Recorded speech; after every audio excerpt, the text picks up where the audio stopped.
welcome back to Action Fan and welcome back to the latest episode of Off the Shelf. Oh, no, actually, it's Off the Side again, where we bring an Action Man down, take a look at the uniform, and we work out what it is we need for that uniform, if anything. Right, today we're going to be looking at another one that I brought from the first North Weald show, and I believe it's a 40th uniform with a flocked head original Action Man. Right, let's get over to the side and bring him over. There he is. And I believe he is complete. Come on, mate. Let's get you over to the table. Right, first thing first, let's get him out of the box.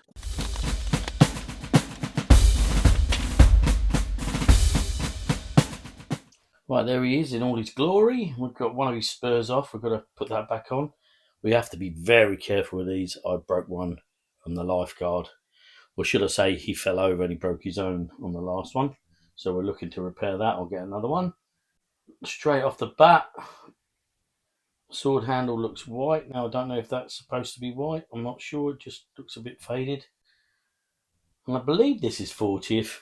Because I always think of 40th of being new, but they're not actually now. They're quite a few years old now. I've got the book open on the page. There it is. He's looking splendid in the grass. Don't know nothing about this guy, but let's have a little read and find out. Let's move this guy back a little bit. Make sure we don't break his spur. Of course, we need to don the bins. Right. Let's have a little read. So I believe he came on a quartermaster card. He would have a cap, jacket, trousers, shoes, spurs, belt, cartouche belt and box, and sword and scabbard. So at first glance, it appears that everything is there.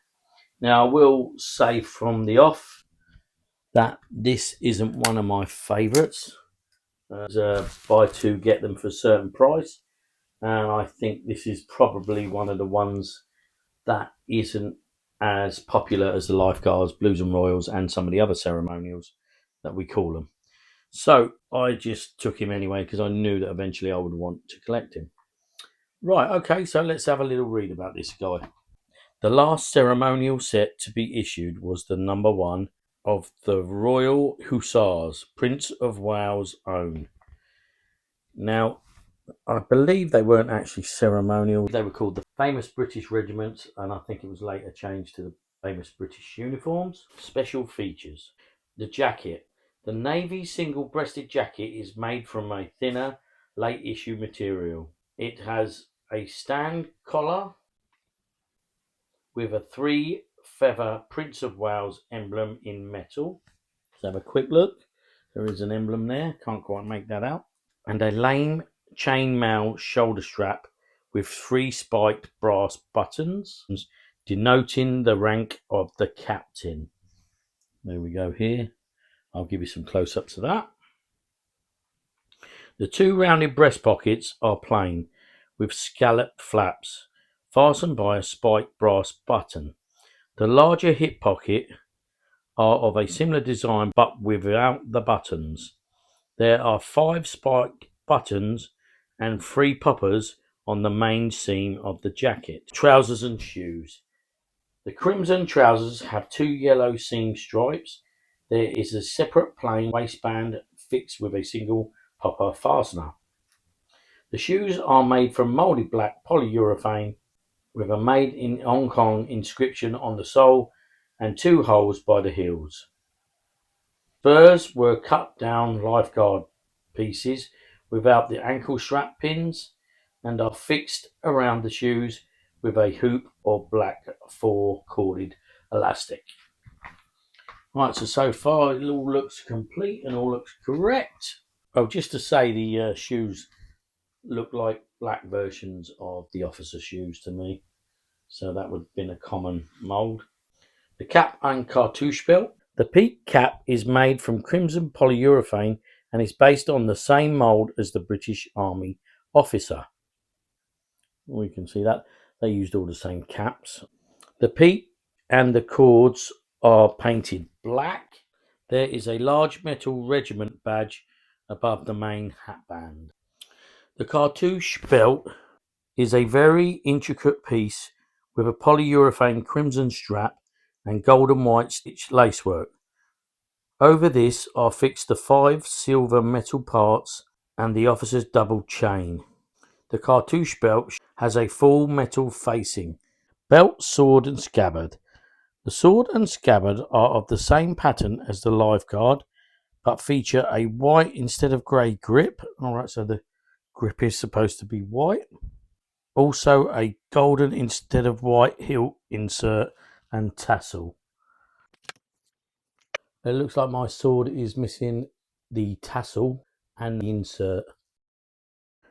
The belt buckle is moulded with the regimental emblem and the Ich Dien legend, under which is the title Royal Hussar. The belt itself and the scabbard sling are made from the same golden ribbon used on the lifeguard breastplate. I'm a little bit confused. I don't know what an Ich Dien is. Now, they were talking about the emblem here, and I think they might be talking about the kind of crowny, feathery type things on there, but I'm not 100% sure. Right, I noticed that the pocket corners have curled up. I will probably glue them down. Definitely no tassel on the end, so we need to endeavour to get that, otherwise it's not quite complete. Right, before we go any further, I think I'm going to put his spur back on. There you go. That wasn't too difficult. His trousers are a little bit creased there. Right, reached the end of what my book has to say. I'm going to now switch over and have a look at Action Man HQ. While we're at it, I want to give a big shout out to the Action Man HQ website. Whoever took the time to put that up online, thank you very much. This is so helpful if you're a collector. I really love this website. It does need a few updates in there. There are a few that don't have any information. That would be great if someone could do that one day. But let's have a read from Action Man HQ. The Royal Hussar, 1979 to circa 1980. So he only ran for a year. The Royal Hussar is a very detailed uniform in a period where costs were more often considered over quality. It was the last of the truly ceremonial uniforms for Action Man. Originally ranging from 1970, the famous British regiments included the Grenadier Guard and the Argyll Sutherlands, the Parachute Regiment battle dress to begin with. It later included the Royal Marines No. 3 dress, the Life Guards, the Royal Horse Guards, Blues and Royals, and the 17th and 21st Lancers. Now, I said all that in the last video. Card number 34325. The Royal Hussar came with a tunic, trousers, shoes, spurs, waist belt, cross belt, and cartouche, sword, scabbard, cap, information leaflet, and equipment manual. The Royal Hussar is one of the most attractive of the later uniforms and appears in the 1979 to 1980 equipment manual. Many pieces on this set are unique. The sword has a gold-coloured knuckle guard and tassel. Very rare, and often one will find a white substitute from the Life Guard or Blues and Royals. So I seem to be missing that. Let's have another look. Right, so no, mine looks like it's either got something missing or it's the wrong one. If I can find some pictures of that, I'll put that up because I'm unaware of this. So I thought this guy was complete. I now know that he's not quite there, but that's good. Gives us something to collect. The cap is the regular British Army officer cap, moulded in purple with the Hussars badge. The current Action Man in 1979 was the dynamic bodied eagle eyes figure. Right, okay, so this is on the wrong figure, but like I always say, I'm not a purist and I don't mind at this moment. Down the line, I might become a purist and I might want it exact. But for now, I'm quite happy with that. You all know, if you watch my channel, these are my favourites. The flocked hair, gripping hands, Action Men. I think they're the most realistic looking. And these guys do have an expression that, as a child, I found very, very realistic, which was probably part of the reason why they became more friends than toys. And it goes on to say the Eagle Eyes figure was introduced a year before. Right, so I'm going to put up on your screen what's on Action Man HQ. It's showing us here, interestingly enough, in the pictures it doesn't look gold, actually looks silver, but it's actually got some kind of a lash belt type thing with a bit of a guard going on there. Yes, we must endeavour to get that piece for the sword. There's another picture of it there. Maybe it's lost its colouring a bit there. Right, so we've read from the book. We've looked on Action Man HQ. Thanks again to Action Man HQ. We've determined that there is a little bit we need here. It's either going to be a replacement sword or maybe just the piece. I've jumped over to Wikipedia. Okay, so we're going to learn a little bit about the Royal Hussars together. The Royal Hussar, Prince of Wales' Own, was a cavalry regiment of the British Army. It was formed by the amalgamation of the 10th Royal Hussar and the 11th Hussars in 1969. Now, that was the year I was born, so that was a great year. And it later amalgamated with the 14th and 20th King's Hussars to form the King's Royal Hussars in 1992. So it went from being the Prince of Wales' own to the King's. So we've learned a little bit about it.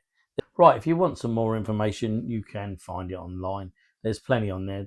Right, not really a lot left to say, but once again, we didn't get a complete Action Man according to Action Man HQ. All that's left to say is Action Man, Royal Hussar, 1979. Get rid of the display over there. Right, I'm on my knees for you guys, so please consider liking and subscribing.